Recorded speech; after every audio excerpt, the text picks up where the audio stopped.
सभी पंच नमस्कार मंत्र का स्मरण करेंगे। नमो अरिहंताड़म,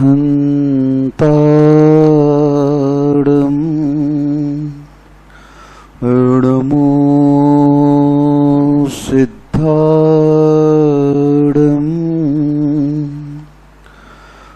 नमो आयरियाड़म,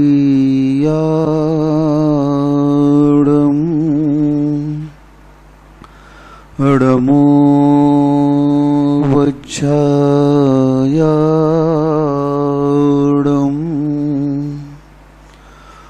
नमो लोए सब साहुड़म, हानेत घटती आयु है पर पाप मति घटती नहीं, आई बुढ़ोती पर विषय से कामना हटती नहीं। मैं यत्न करता हूँ दवा मैं धर्म मैं करता नहीं, दुर्मोह महिमा से ग्रसित हूँ नाथ बच सकता नहीं। जय बोले खैराट श्री कुंडलपुर के बड़े बाबा की जय। मूल नायक श्री चिंतामणि पार्श्वनाथ भगवान की जय। संत शिरोमणि आचार्य भगवान श्री विद्यासागर जी महाराज की जय। परम पूज्य निर्यापक मुनि श्री सुधा सागर जी महाराज की जय। रात खोत में गई प्रात खात में गया। पंडित जी, संसारी प्राणियों का जीवन कैसे व्यतीत हो जाता है? रात सोत में गई प्रात खात में गया, फिर हमारी जिंदगी से एक दिन निकल गया। हाय कुछ न कर सके न पीर पर की हर सके। संसारी प्राणियों का जीवन बस यूं ही गुजर जाता है और वह संसार की कार्यों को करते करते अंत में एक दिन मरण को प्राप्त हो जाता है। और उसके जीवन का जब हिसाब किताब लगाया जाता है तो उसके जीवन के खाते में क्या होता है? माइनस ही माइनस रहता है, प्लस कुछ हो ही नहीं पाता है। क्योंकि उसने अपने जीवन में क्या किया? संसार में आने के बाद संसारी प्राणियों को क्या कार्य करना चाहिए? मुझे बताओ। आपने जन्म लिया है, संसार में तिरंज भी जन्म लेते हैं और मनुष्य भी जन्म लेते हैं, और इन दोनों पर्यायों का फल नरक और स्वर्ग में मिलता है। संसार में कर्म भूमि पर जन्म लेने के उपरांत इंसान जैसा कर्म करता है उसका फल उसे नरक और स्वर्ग के रूप में मिलता है। ये दो प्रायः ऐसा कहा जाता है। और तीसरा फल जो नरक और स्वर्ग से ऊपर है उसका नाम है मोक्ष। ये तीनों फलों को प्राप्त करने की क्षमता संसार के प्राणियों की क्रियाकलाप के ऊपर आधारित है। आप जैसे कार्य कर रहे हैं, जैसे परिणाम कर रहे हैं, जैसे भाव कर रहे हैं, उन भावों का साक्षात फल संसार में इसी भाव में भी देखा जाता है और मरणोपरांत उसका फल नरक, निगोद, स्वर्ग, मोक्ष आदि में भी देखा जाता है। अब आप लोग देख लो, थोड़ा सा मनुष्य पर्याय का चित्रण अपने दिमाग पर खींचो। संसार में जो प्राणी पाप कर रहा है, अभी कुछ दिन पहले खबर आई कि एक व्यक्ति ने 8-10 पुलिस वालों को मार दिया और मार करके उसने अपने आप को समर्पण कर दिया और बताते हैं पुलिस वालों ने उसका एनकाउंटर कर दिया। जो भी केस हुआ हो, मुझे इससे मतलब नहीं है। यहां पर ये प्रतिक्रिया क्या उपदेश दे रही है कि देखो, उस मनुष्य ने अपने जीवन में जो कृत्य किया, जो कुकर्म किए, उस कुकर्म का फल उसे क्या सज्जनता के रूप में प्राप्त हुआ? मुझे बताओ। आज जैसे उसने दूसरों को मारा वैसे ही उसकी मौत हो गई, और जिस गांव में उसने जन्म लिया उस गांव के लोग कह रहे हैं बहुत अच्छा हुआ। क्या हुआ? बहुत अच्छा हुआ, वो मरण को प्राप्त हो गया। अब मुझे बताइए, जिंदगी भर उसने रह करके अपने शारीरिक बल का, अपने मानसिक बल का, अपने वाचनिक बल का प्रयोग किस दिशा में लगाया? संसार की अनीति अन्याय पाप कर्मों में लगा दिया। और उस पाप कर्मों का परिणाम क्या हुआ देख लो। भले ही उसने इस संसार में उस पाप के बल पर थोड़ी बहुत संपत्ति अर्जित कर ली, थोड़ी बहुत नाम अर्जित कर लिया, लेकिन उस नाम का भी क्या प्रभाव रहा? दहशत का प्रभाव क्या रहा? मरने के उपरांत लोग उसे गाली दे रहे हैं। जो भी संपत्ति उसने अर्जित की, उस अर्जित संपत्ति को सरकार अपने पोजीशन में ले रही है। अपने मनी लॉन्ड्री केस लगा करके वो सारी संपत्ति सरकारी खजाने में जमा हो जाएगी। अब बताओ, उस व्यक्ति ने ये कार्य किसके लिए किया? मान लो परिवार के लिए किया, धन को अर्जन करने के लिए किया, लेकिन उसका परिणाम किसे भोगना पड़ा? परिवार भी भोग रहा है, वो भी बेचारा ताना सह रहा है कि देखो इस लड़के का बाप कैसा निकला, इस औरत का पति कैसा निकला, इस माँ का बेटा कैसा निकला, इसका भाई देखो कैसा निकला, बहन को बोलेंगे तेरा भाई ऐसा है। यानी सब तरफ से उसकी थू-थू हो रही है, सब तरफ से उसको क्या मिल रहा है? तिरस्कार मिल रहा। जीते जी तो मिला ही होगा उसको, लेकिन मरने के उपरांत भी उसे तिरस्कृत किया जा रहा है, लोग उसे बुरा कह रहे हैं। ये क्या है? इस संसार के उस कुकृत्य का फल है कि संसार में रहकर भी उसे क्या हुआ? तिरस्कृत किया गया, और मरने के उपरांत भी उसे उस नरक निगोद आयु का बंद होगा। नियम से वो वहीं जाएगा, क्योंकि इन योनियों में जाने वाले जीवों के परिणाम कैसे होते हैं? क्रूर परिणामी होते हैं, तभी तो नरक जाते हैं। मिथ्या दृष्टि जीव भी जब स्वर्ग गमन करता है तो आचार्य महाराज कहते हैं स्वर्ग गमन के पूर्व में, यानी भले ही वह मिथ्या दृष्टि है, लेकिन उस मिथ्या दृष्टि को स्वर्ग कब मिलेगा? जब उसकी लेस्या शुभ होगी। अशुभ लेस्या वाले को कभी भी स्वर्ग नहीं मिलता। 3 शुभ लेस्या ही स्वर्गों में पाई जाती है। पीद पद्म शुक्ल लेसा द्वित्री शेषेषु। ये सूत्र आ गया कि इन 3 लेस्याओं से जो जीव भावित होगा उसी जीव को स्वर्ग मिलेगा। और जो अन्य 3 लेस्यां हैं, कृष्ण नील आदि, इन लेस्याओं के माध्यम से नियम से नरक निगोद गति ही मिलती है। लेस्या क्या है? कसाई और योग का नाम लेस्या है। हमारा योग, हमारी मन वचन काया की प्रवृत्ति जब दूषित हो जाती है, कसाय से आवृष्ट हो जाती है, क्रोध मान माया से, लोभ से लिप्त हो जाती है, तो वहां पर एक नई परिणति उत्पन्न होती है। लेस्या कसाय अनुरंजित योग प्रवृत्ति लेस्या। ये लेस्या बनती है इन 2 के परिणामों से, और यह जीव इन 2 के परिणामों से कभी भी रिक्त नहीं रहता। कसाय और योग की प्रवृत्ति इस जीव के अंदर प्रतिपल चलती रहती है।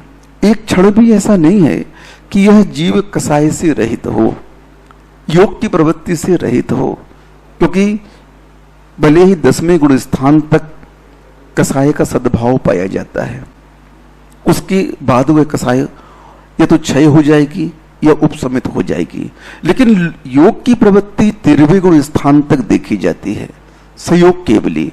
और योग संबंधी आश्रयों का बंध, एक समयवर्ती आश्रयों का बंध वहां पर भी होता है। भले ये बात अलग है कि एक समयबंधी आश्रय कर्मफल देने की क्षमता नहीं रखता, लेकिन आश्रय तो है, और उस आश्रव के कारण ही संयोग केवली अभी संसार अवस्था में पड़े हुए हैं। केवल ज्ञान प्राप्त हो गया, लेकिन योग की प्रवृत्ति, योग का परिस्पंदन वहां पर है, और जब तक इस योग की भी पूर्णतः समाप्ति नहीं करेंगे तब तक उन्हें सिद्धत्व अवस्था प्राप्त नहीं होगी। तो कसाय अनुरंजित योग प्रवृत्ति लेस्या, कसाय से अनुरंजित जो योग की मन वचन काया की प्रवृत्ति होती है उससे लेस्या कहते हैं। और गमनागमन की सिद्धांत में जब हम देखते हैं तो इन लेस्याओं का बहुत बड़ा महत्व होता है। इन लेस्याओं के बल पर ही वह तापसी साधक मिथ्या दृष्टि मुनि कहां पहुंच जाते हैं? 12वें स्वर्ग तक, और मिथ्या दृष्टि मुनि 9वें ग्रीवे तक। अने उस मिथ्यात्व के साथ में अगर लेस्या शुक्ल कर ली तो अहमेंद्र पद को प्राप्त हो जाते हैं। उस लेस्या के मंद करने पर वह तापसी साधक 12वें स्वर्ग तक जा रहा है। और इस लेस्या का परिणाम देखो, क्योंकि जितनी तीव्र लेस्या होगी, जघन्य लेस्या होगी, नरकों में भी यही व्यवस्था कर दी। जितना जितना तीव्र लेस्या वाला व्यक्ति होगा उतना उतना अधोगति का प्राप्त होगा, क्योंकि सप्तम नरक की आयु का बंध कौन करता है? तीव्र क्रूर परिणामी जीव। अब ये बात अलग है कि पंचम काल में कोई भी व्यक्ति सप्तम नरक की आयु को बांध नहीं सकता, क्योंकि उस आयु को बांधने के लिए वज्र वृषभ नारा सहनन आवश्यक है। लेकिन उस सप्तम नरक को छोड़कर के वर्तमान में छठे नरक तक तो आज भी जा सकते हैं, पंचम नरक तक, 5वें 6वें नरक तक आज भी गमनागमन है। और वह गमनागमन किसके ऊपर आधारित है? आपके क्रूर परिणामों के ऊपर आधारित है। इसलिए जैनाचार्यों ने सबसे ज्यादा जोर दिया परिणामों को निर्मल बनाओ। क्या बनाओ? और उस परिणामों को निर्मल बनाने के लिए आपको सतत पुरुषार्थ करना पड़ेगा। लेकिन क्या करें? अनादिकालीन कुसंस्कार इतना तीव्र जोर लिए हुए है, इतनी तीव्रता को लिए हुए है, इतनी प्रगाढ़ता को लिए हुए है कि उस कुसंस्कार के आगे आज धर्म का संस्कार जीवन में उतरता ही नहीं है। धर्म की ओर रुचि, धर्म की ओर उत्साह, धर्म की ओर लगन आज इस जीव का है ही नहीं। परिणाम क्या निकलेगा मैं पहले कह चुका हूं, क्योंकि संसार कर्म भूमि है और कर्म भूमि का फल स्वर्ग नरक और मोक्ष है। आप यहां पर कैसे बीज बो रहे हो और उस बीज का ही परिणाम फल के रूप में आपको उन गतियों में परिभ्रमण के रूप में मिलेगा। नरक गति में भी सम्यक दृष्टि जीव रहते हैं, देव गति में भी रहते हैं सम्यक मिथ्या दृष्टि, दोनों जीव, चारों गतियों में सम्यक मिथ्या दृष्टि जीव रहते हैं। कोई नई बात नहीं है। लेकिन उन गतियों में भी देख लो, जब नरक गति का वर्णन सुनते हैं कि नरक गति में सम्यक की उपलब्धि कैसे होती है, तो वहां कह दिया धर्म श्रवण। तीसरे नरक तक जो नारकी है वह धर्म श्रवण सुनकर के वहां पर कुछ ऐसे अनुरागी देव होते हैं जिनसे आपका पूर्व का बहुत अच्छा संबंध रहता है, और वे देव जाकर के तीसरे नरक तक उस नारकी को धर्म श्रवण कराते हैं। हे आत्मन सुन, मैं और तुम दोनों एक ही गांव में उत्पन्न हुए, एक ही मां की कोख से उत्पन्न हुए, एक साथ बड़े हुए, खेले पढ़े, सब कुछ एक साथ हुआ अपना व्यवहार। लेकिन देखो तुमने संसार अवस्था में क्या क्या पाप कर्म किए, और मैं भी वही रह करके क्या क्या धर्म किया, क्या क्या सत्कार किए। परिणाम देखो, मैं देव बन गया और तुम नारकी बन गए। ऐसे वहां जाकर के धर्म की महिमा का व्याख्यान वह देव करते हैं, और उस व्याख्यान को सुनकर के उस तीसरे नरक के नारकियों को सम्यक दर्शन उत्पन्न हो जाता है। अब हमारा कहना यह है आपसे कि देखो, नारकियों को देव जाकर के धर्म श्रवण करा रहे हैं और उस धर्म श्रवण के माध्यम से जीवन के सत्य को, धर्म के महात्म्य को सुनकर के वह जीव, वह नारकी अंदर अंदर पश्चाताप करता है और उस पश्चाताप का परिणाम देखो, उसे सम्यक की उपलब्धि हो जाती है। अब आप लोग सुन लो, मूल बात सुन रहे हो, समझ में आ रहा है क्या? नारकियों को तो देवों ने जाकर समझा दिया, जो पुण्यवान नारकी थे।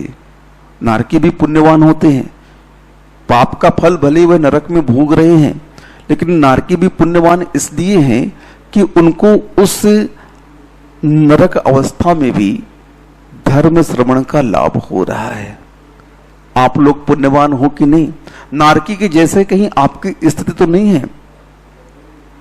आप लोग को देखो, साक्षात दिगंबर महाराज, साक्षात आचार्य श्री महाराज, साक्षात बड़े महाराज, हम लोग जो धर्म का श्रवण कराते हैं, उपदेश देते हैं, तो क्या आप लोगों के अंदर उस चेतना के प्रति कुछ आस्था पैदा हो रही है कि नहीं? स्वयं की आत्मा के कल्याण के प्रति परिणाम हो रहे हैं कि नहीं? उस शाश्वत धर्म को जो साक्षात मुक्ति का कारण है, उसके ऊपर विश्वास हो रहा है कि नहीं? नहीं हो रहा है तो सुनो, कम से कम सुनने का परिणाम क्या होगा, समझने का परिणाम क्या होगा कि यह देशना आज नहीं तो कल नरक में भी काम आ सकती है। भले आपने इस देशना को सुनकर के इसे अनदेखा कर दिया, भले ही इस उपदेश को सुनकर के आपने ग्रहण नहीं किया, आपने इसे स्वीकार नहीं किया, लेकिन अगर सुना भी है तो कहते हैं यह देशना लब्धि नरकों में जाकर के जाति स्मरण का रूप ले सकती है। बाह्य सम्यक दर्शन की उत्पत्ति में दूसरा कारण है जाति स्मरण। पहला भी धर्म श्रवण हमने आपको बताया कि देव आकर के उस धर्म की महिमा को, उस धर्म के फल को व्याख्यान करते हैं और उस व्याख्यान को सुनकर के, उस उपदेश को सुनकर के वह जीव नारकी होकर के भी सम्यक को प्राप्त कर लेता है। अब तीसरे नरक के ऊपर वह देशना लब्धि जो पूर्व में आपने सुनी और सुनकर के व्यवहार में, प्रयोग में उसे लाए नहीं, अब वह देशना लब्धि अब कहां काम कर रही है? उस जाति स्मरण के रूप में आपको काम कर रही है कि देखो, मैं नरक क्यों आया? मैंने पूर्व में महाराज के मुख से धर्म की महिमा सुनी थी, दान की महिमा सुनी थी, पूजन की महिमा सुनी थी, रत्नत्रय की आराधना, व्रतों की महिमा सुनी थी। मैंने सब पूर्ण स्वाध्याय किया, लेकिन मैंने उसे अपने जीवन में क्रिया रूप परिणत नहीं किया और उसका परिणाम क्या निकला? देख लो, आज मैं नरक में पड़ा हूं। बस वर्तमान में जाति स्मरण के माध्यम से पूर्वकृत देशना को वह सुनता है और सुनकर के उसे जाति स्मरण होता है, ओहो, मैंने ये कृत्य किया, मैंने ये अपराध किया, मैंने ऐसे धर्म की उपेक्षा की, उस धर्म की उपेक्षा की जो हमारा हित करने वाला था, और उस हित करने वाले धर्म की उपेक्षा का ही परिणाम है कि आज मैं इस नरक में पड़ा हुआ हूं। इस तरह से जाति स्मरण के माध्यम से वह जीव सम्यक को प्राप्त कर लेता है और पश्चाताप करता है। नारकी भी बहुत पश्चाताप करते हैं अंदर अंदर। आप लोगों को पश्चाताप हो रहा है क्या? तीसरा सम्यक दर्शन वेदना जन्य। वहां की वेदना इतनी है, इतनी वेदना है नरकों में, कुछ पूछो नहीं। उस भूमि का स्पर्श करते ही ऐसे लगता है सहस्र बिच्छुओं ने डस दिया। इतनी वेदना उस भूमि के स्पर्श मात्र की होती है। उस भूमि की मिट्टी इतनी गंदी होती है, इतनी दुर्गंध युक्त होती है। कहते हैं अगर उस मिट्टी को कर्म भूमि में ले आया जाए तो उसकी दुर्गंध से कोसों तक के संगी पंचेंद्री जीव मर सकते हैं। अब बताइए, उस दुर्गंध को, उस यातना को, उस वेदना को वे नारकी कैसे सहते होंगे। वहां की वेदना आप देख लो, पत्ते जो गिरते हैं वो तलवार की नोक जैसे होते हैं, इतना कष्ट देते हैं जैसे लगता है कि तलवार गूंजती है। अब बताइए, इस वेदना को जैसे भी सहन करते हैं तो अपने उस कुअवधि ज्ञान के माध्यम से सोचते हैं, क्योंकि मिथ्या दृष्टि जीवों को कुअवधि ज्ञान होता है नरकों में। भव प्रत्यो बधिर देव नारका नाम, नारकियों को और देवों को नमोस्त, नारकियों को और देवों को भव प्रत्यय अवधि ज्ञान होता है। और उस भव प्रत्यय अवधि ज्ञान में जब तक नारकी मिथ्या दृष्टि रहेगा तब तक उसका अवधि ज्ञान कुअवधि के रूप में रहेगा। और उस कुअवधि ज्ञान के माध्यम से भी वो जान जाता है, वो ज्ञान लगाता है कि देखो मैं इतनी वेदना मुझे क्यों हो रही है, मैंने पूर्व में ऐसा क्या किया। तो उस ज्ञान में झलकता है कि देखो मैंने भी उसी धर्म की अवहेलना की थी, मैंने गुरु की बात नहीं मानी, मैंने शास्त्र के निर्देश का पालन नहीं किया, मैंने कभी भी सत्कार्य नहीं किए, कितना मुझे बार बार समझाया गया ये करो ये करो ये करो, फिर भी मैंने उसे अनदेखा कर दिया, इग्नोर कर दिया और अपनी मस्ती में मस्त रहा, अपने भोगों में लिप्त रहा। और उसी का दुष्परिणाम आज मुझे इस वेदना को सहना पड़ रहा है। उस वेदना को सह करके उसे सम्यक्त्व की उपलब्धि होती है।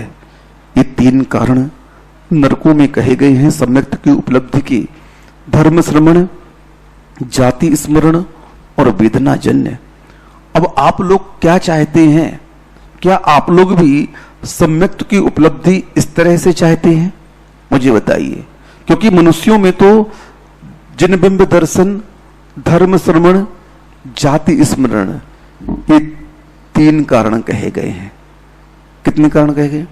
आप लोग अगर सम्यक्त्व की उपलब्धि होगी तो इन बाह्य तीन कारणों के माध्यम से, जिन बिंब दर्शन के माध्यम से, धर्म श्रवण के माध्यम से और जाति स्मरण के माध्यम से। अब देवों में होती है कैसे? देव देवर्धि दर्शन, जिन महिमा दर्शन और धर्म श्रवण। वहां पर भी धर्म श्रवण होता है, वो भी धर्मों को सुनते हैं। यहां पर भी हो सकता है देव धर्म श्रवण के लिए आए हों।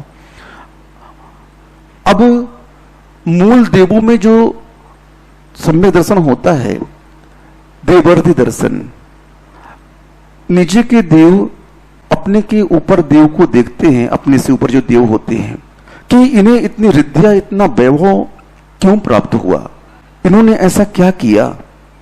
मैं भी देव हूं और ये भी देव है। मैं किल्बिष जाति का देव बना, मैं अभियोग जाति का देव बना, क्योंकि देव पर्याय अच्छी तो है, लेकिन सभी देव उच्च देव की श्रेणी में नहीं आते हैं। कई देव ऐसे हैं जिन्हें देव दुर्गति के नाम से जाना जाता है। अभियोग जाति के देव, अभियोग जाति के देव एक ऐसे देव होते हैं जो देव पर्याय को तो प्राप्त हो गए, लेकिन देव पर्याय में भी उन्हें निकृष्ट कहा जाता है। जैसे यहां पर कर्म भूमि में जो नीच गोत्र के मनुष्य होते हैं और उनकी व्यवस्था अलग होती है, वैसे ही इन किल्बिष अभियोग जाति के देवों की व्यवस्था अलग होती है।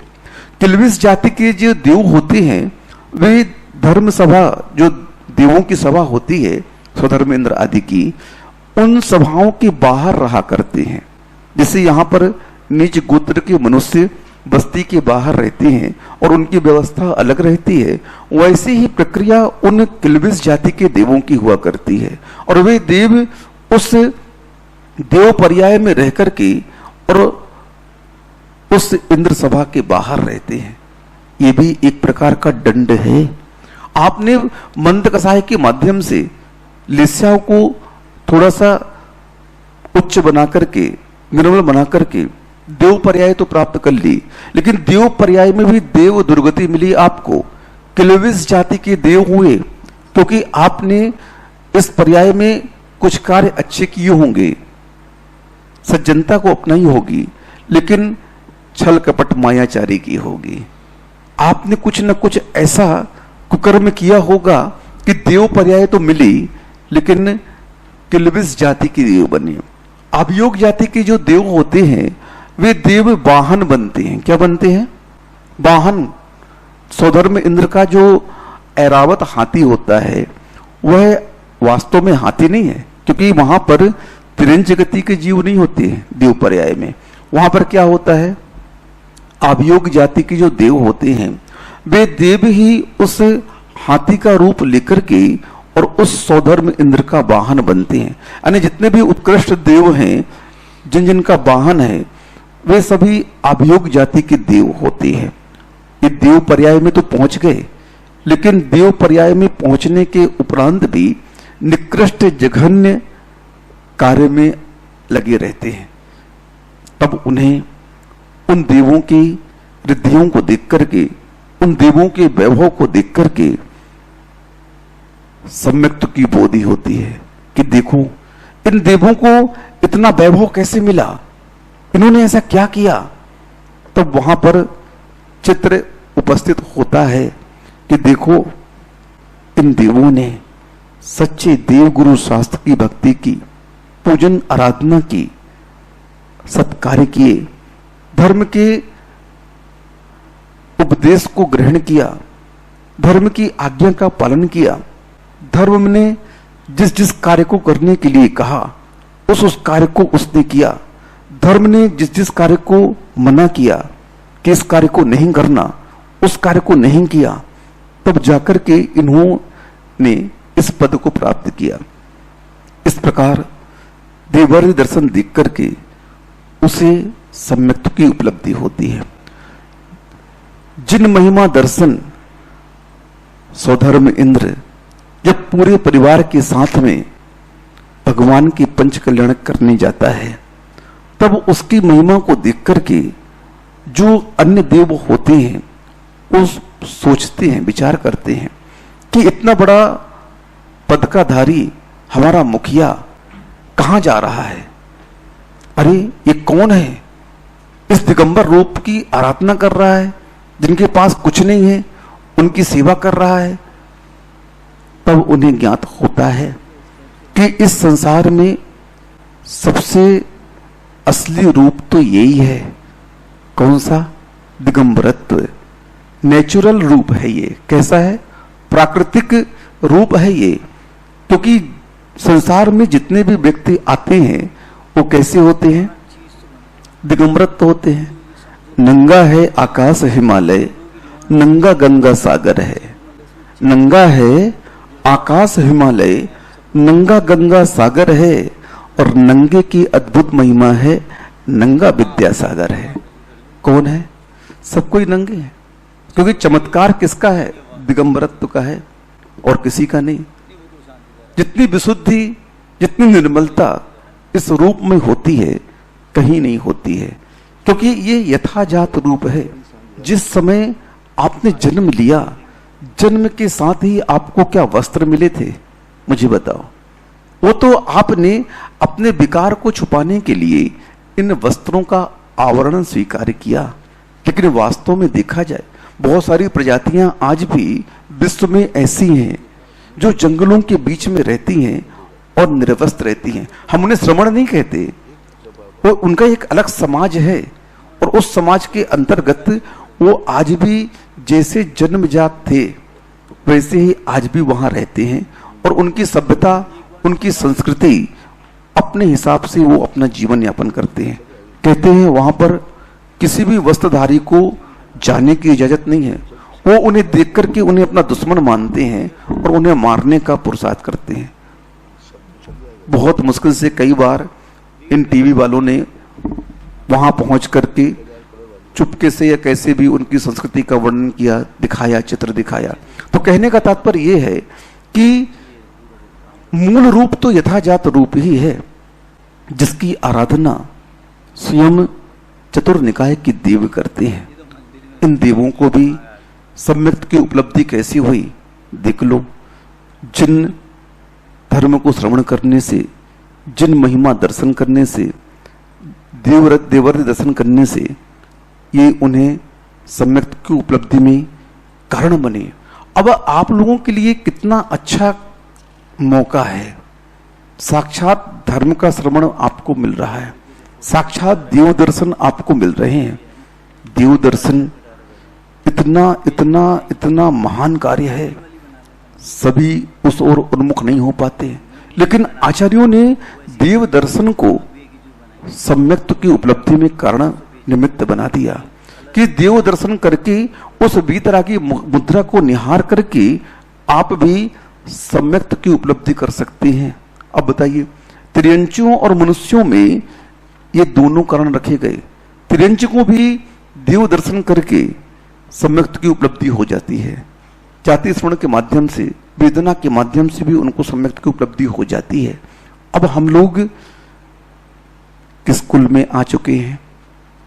क्योंकि संसार के दर्शनों का जब वर्णन करते हैं, सुनते हैं, तो स्पष्ट वहां पर दिखाई देता है कि जितने भी दर्शन हैं सभी अपने अपने हिसाब से अपने अपने आराध्य की आराधना करते हैं।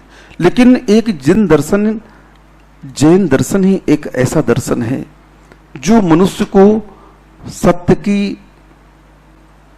सत्य से साक्षात्कार कराता है। जैन दर्शन ही एक ऐसा दर्शन है जो सत्य को उद्घाटित करता है, सत्य को बताता है और सत्य के प्रभाव को आपके सामने प्रस्तुत करता है। जीवन का सत्य किसमें है? सत्य को स्वीकार करने में है। जीवन का सत्य क्या है? सत्य को स्वीकार करना। और उस जीवन के सत्य को आज तक हमने स्वीकार नहीं किया। क्या नहीं किया? आजकल बहुत सारे लोग संसार के कार्य में लगे हुए हैं। कोई भी जीव मरना नहीं चाहता। सारे के सारे जीव सांसारिक सफलता को प्राप्त करने चाहते हैं। लेकिन सत्य कहता है जब तक तुम मुझे साथ में नहीं लोगे तब तक सफलता भी तुम्हें नहीं मिलेगी। मुझे पहचानो, मुझे जानो, मुझे स्वीकार करो। सत्य यही है कि संसार में जब कभी भी मुक्ति मिलेगी तो इस दिगंबरत्व के माध्यम से मिलेगी। सम्यक्त की उपलब्धि जब कभी भी होगी तो इस दिगंबरत्व के रूप को निहारने से होगी। यानी इस वीतरागता की महिमा तो देखो। सम्यक दर्शन की उत्पत्ति में इस वीतरागता को कारण स्वरूप रख दिया। यानी जिन बिंब को देख करके, या यूं कहो महाराज को भी देख करके, जिन बिंब महिमा, जिन बिंब दर्शन में महाराज भी आ जाते हैं। महाराज के भी दर्शन करके सम्यक्त की उपलब्धि हो जाती है। श्रवणों का दर्शन सामान्य नहीं है। मुनियों के दर्शन मिल जाना कितना मंगलमय होता है। बड़े महाराज कई बार कहते हैं, जब उस महाभारत के युद्ध के समय में अर्जुन अपने संबंधियों के खिलाफ में खड़ा होने के लिए तैयार नहीं था। मैं कैसे अपने गुरुओं को मारूंगा, मैं कैसे तास्त्री को मारूंगा, मैं कैसे इन महान योद्धाओं पर विजय प्राप्त करूंगा, मैं तो इनके सामने बहुत जघन्य हूं, बहुत छोटा हूं। तब श्री कृष्ण कहते हैं, अर्जुन देखो सामने से दिगंबर मुनि आ रहे हैं और इनके दर्शन ही, इनका सामने से गुजरना ही हमारी सफलता का चिन्ह है। यानी इस युद्ध पर हमारी विजय निश्चित ही समझो। अब बताओ, हमारे इस रूप को देख करके, यथाख्यात रूप को देख करके लोगों के कार्य की सफलता की सूचना मिल जाती है। इस दिगंबर रूप को देख करके जिन बिंब दर्शन का फल मिलता है, इस दिगंबर रूप को देख करके सम्यक्त की उपलब्धि होती है। अब मुझे बताइए, इस रूप से चिढ़ना क्यों? क्योंकि कई लोग इस रूप को देखना नहीं चाहते हैं, इस रूप के दर्शन नहीं करना चाहते। आचार्य महाराज कहते हैं, किसी श्रवण को सम्यक दर्शन है या नहीं? मिथ्या दृष्टि है श्रवण, ये सम्यक दृष्टि है, मैं नहीं जानता।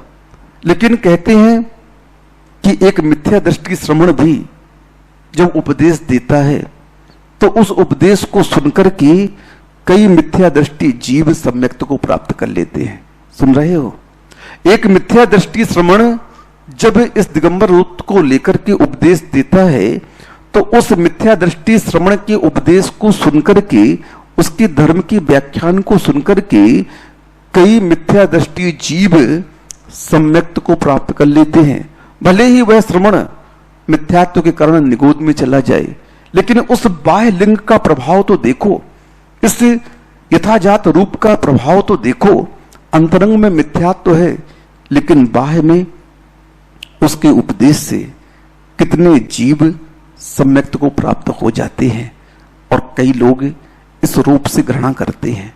उनसे हमारा यही कहना है, अंतरंग कारण सम्यक्त का कोई नहीं जानता कब प्राप्त होगा, लेकिन इस बाह्य रूप के दर्शन करने की महिमा देख लो कि इस बाह्य रूप को दर्शन करने से मिथ्या दृष्टि को सम्यक्त की उपलब्धि हो जाती है और हम इससे घृणा करते हैं।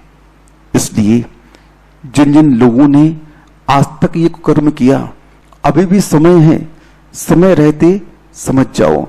इस जिनबिंब की, इस दिगंबर रूप की, बाह्य रूप की महिमा इतनी है तो अंतरंग का तो कोई पार ही नहीं है। इस प्रकार से आज के उपदेश के माध्यम से हमें यह समझना है कि सम्यक्त की उपलब्धि में जो मैंने बाह्यकरण आपके सामने आज कहे, नरकों में, देवों में, त्रियंज गतियों में और मनुष्य पर्याय में किस किस प्रकार से इनका आलंबन लेने से हमें सम्यक्त की उपलब्धि हो सकती है। ये अवसर अगर चूक गया तो फिर बाद में आपको नरकों में जाकर के, उन देव दुर्गति में जाकर के यही अवसर पुनः लेना पड़ेगा। तो इसलिए हमारा कहना यह है कि ये अवसर चाहे आप किसी भी गति में रहो, इसके बिना सम्यक्त की उपलब्धि हो नहीं सकती है। तो क्यों ना हम मनुष्य पर्याय में इसका लाभ लें। इन्हीं भावना के साथ में अहिंसा परमो धर्म की जय।